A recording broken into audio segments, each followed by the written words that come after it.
down. What are we doing? How can we manage it? What do I need you to consider to get through this? Now, bearing in mind we're 3 weeks in and we're going from today. So, calories, are they the same? They should be. We shouldn't be adjusting our calories.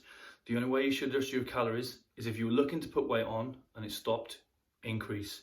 If you're eating the same, but you're putting weight on now because we're doing less per day, you need to adjust your calories, you need to bring them back down. Can't stress that enough. You need to keep on top of your weight and adjust your calories accordingly. Protein, fats, carbs. Protein should remain constant. Your muscles will expect a certain amount, the normal amount. Do not change that.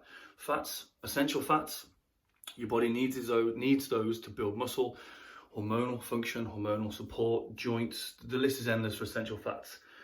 Don't increase your fats, but also do not cut them out. My personal opinion is fats should be the lower end of the macro split, but again, just my opinion. Carbs, that's where we need to make the main adjustments. So if your weight's down and you want it to be up, make sure your protein is at least 1 gram per pound. After that, you put your carbs up, fat stays the same. If you're putting weight on and you were losing weight before or you were maintaining, you obviously need to drop your calories. Protein stays the same, fat stays nice and low, reduce your carbs to get you back into that groove of dropping weight. There's no excuses here. The only thing that's changed is the gym's closed. Our calories are still our responsibility and they are still within our control. Okay, initially food was hard to come by in the first couple of weeks, I get that. I was exactly the same, we all experienced that. But I think most people would agree now, when they go shopping, if you go at the right time, I've had chicken breast, I've had lean mince, I've had everything I need for at least the last week. That's not an excuse anymore. We're still allowed to go shopping, plan your meals, buy your food, prep your food, eat. Don't buy rubbish, don't keep it in the fridge, and don't eat it. That's number one, calories. Be responsible, be accountable. Second thing I need you to consider, are you still stimulating your muscles enough to justify them remaining on your frame? The gym, it stimulates our muscles through weight normally. That's the main thing that we get from the gym. We get the extra weight that we need. The stimulus that we go for from the gym, 9 times out of 10, is weight based. We get lazy with angles, we get lazy with form, we get lazy with technique. We just rely purely on weight. That's the only thing that's been taken away from us at the moment. There are other variables that we can use to stimulate the muscle to justify our bodies not letting it go. It is very much a use it or lose it situation here. So then, how do I stimulate the muscle? You're used to doing a 200 kilogram squat. Okay, we can't do that now.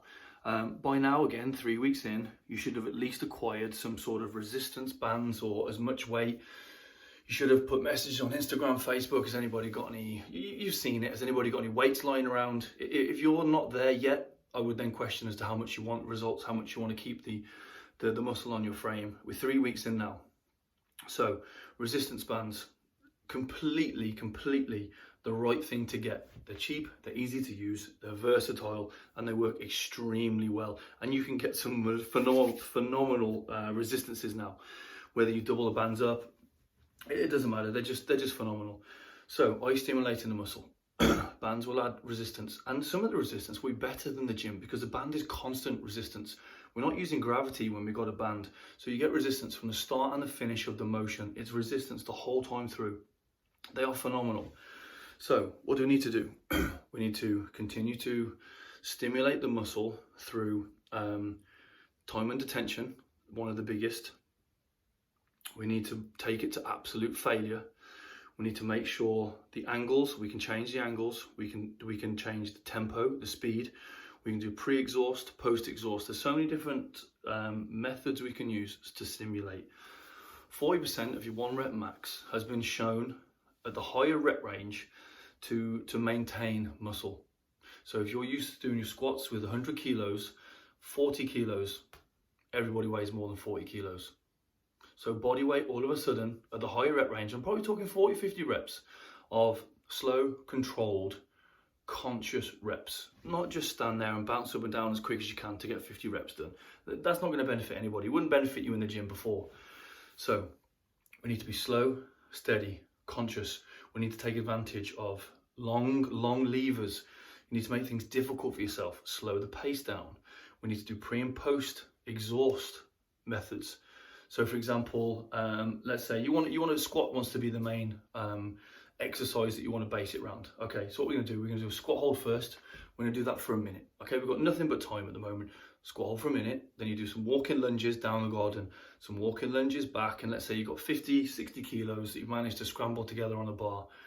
Hoist it up onto your back. Now do your squats. Tell me now your legs don't get pumped. Tell me now that doesn't hurt. You do 3 or 4 sets of that, your legs will be screaming. They'll be aching the following day. You have stimulated the muscle enough to maintain that muscle mass. Okay, you're probably not going to make any progress, especially not if you've been training for any more than say 3 years. You do need that extra stimulus. You do need that weight. I'm not going to argue that, but there are definitely ways that we can maintain our muscle mass. We need to not be lazy. We need to put the extra effort in. We need to do what we can do here. We need to be creative, inventive. We need to do some research, jump online. So many people now putting home workouts. There's literally millions now. Different one every day. You just need to go out and find it. It's your responsibility to go out and find what you need to do, then do it. I know motivation isn't high at the moment, but that's not an excuse. Motivation was good before, it should be good now, and it'll be good after. If you're still looking at these videos and you're still trying to work out how to get it done, motivation is still high. Just get out there, crack on.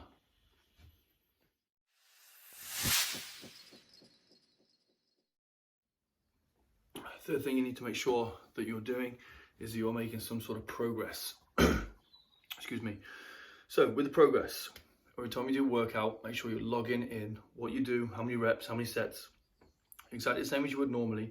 And then the session after, make sure you do slightly more.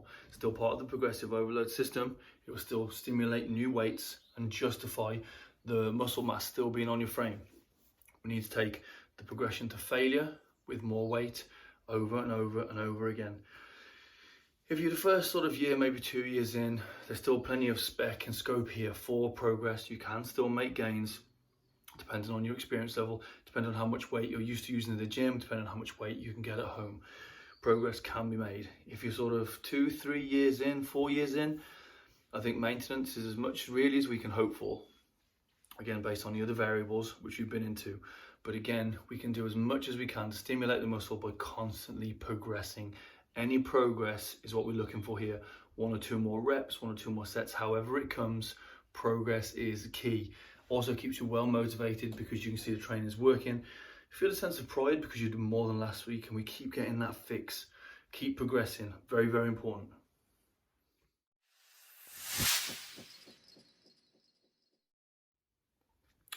Supplements, number 4. Are they the same? They should be. Why would you take them out? Our bodies are reliant on, as we've been through, calories, stimulation, rest, recovery, supplements, the list goes on. So we don't want to change any other variable. We've had one big variable change and that's the stimulus. The gym's been closed, wherever it is you go. That's been taken away from us. Everything else needs to stay the same. Supplements stay the same. Don't change.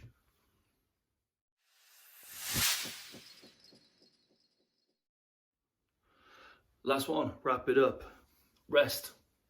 Just as important as it was before. You can't train your legs every day and expect them to grow. The analogy being, if you've got a nice small fire, you chuck all your wood on that fire, what's going to happen? You're not going to get a big fire. You're going to put the fire out. Training everything every day, in my opinion. Okay, I'll take that back. I personally don't subscribe to training everything every day, especially if you're trying to maintain muscle, let alone build muscle. You need recovery time. If you can train your legs every day, you're not training them hard enough. Okay, total volume might be the same, but total volume isn't what makes your muscles grow. It is a variable of it, but you need to break the muscle down. You need to feed it. You need to let it recover and grow, then train it again.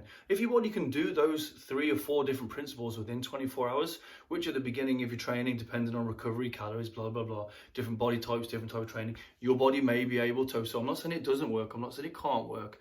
I'm just saying, for me personally, and anybody looking for some hypertrophy, it's not optimum at all.